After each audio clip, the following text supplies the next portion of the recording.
প্রত্যেকটা সিন সুন্দর ছিল। যে শাকিব খানের বলিউড ছবিও ফেল করে লাইছে, আর বরবাদ টুটা বাইরে এলে আরো ভালো হইব। এখন স্পয়লার দিলে মুভিটা নষ্ট হয়ে যাবে। আপনি হলে যায় দেখেন তাহলে আর মজা পাবেন শুরু থেকে শেষ পর্যন্ত। প্রত্যেকটা সিন সুন্দর ছিল। ফার্স্ট ক্লাস ছবি দেখছি। শাকিব খান যেন বাংলাদেশের নায়ক সুপারস্টার যেন উই আছে একজন, তাই দেখলাম কালকা যে শাকিব খানের বলিউড ছবিও ফেল করে লাইছে। এত রোমান্টিক ছবি, কিন্তু এর আগে আমি আর কোনোদিন দিইনি।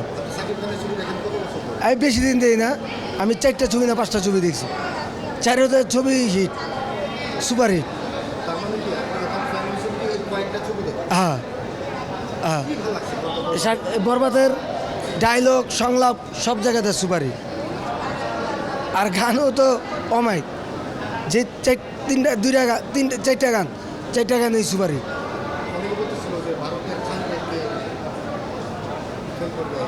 হ্যাঁ, এটা বলা যায় না, কিন্তু বাংলাদেশের লেগে একটা গৌরব বরবাদে। এর সাথে যে সামনে দিনগুলিতে আরও ভালো হয়, তার জন্য যে বাংলাদেশে কিছু কিছু ছবি যে রোমান্টিক দিতে পারে দর্শকগ, এটাই আমরা আত্মা। আর বরবাদ টুটা বাইরে এলে আরও ভালো হইব। হ্যাঁ,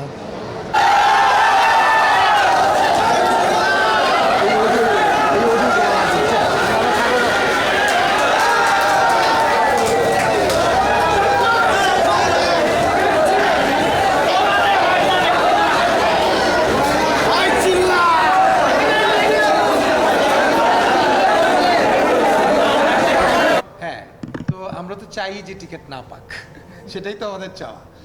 তো জাস্ট জোকস অ্যাপার্ট, আমরা চাই সবাই সিনেমাটা দেখুক। কিন্তু হ্যাঁ, সত্যি যে আজকে তো টিকিট নাই, কালকেও টিকিট নাই, পরশু টিকিট নাই।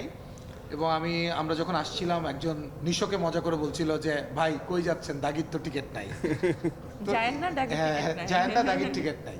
তো এটাই তো আসলে ভালো লাগার মতো একটা বিষয়। আমি আপনাদেরকে আগেও বলেছিলাম যে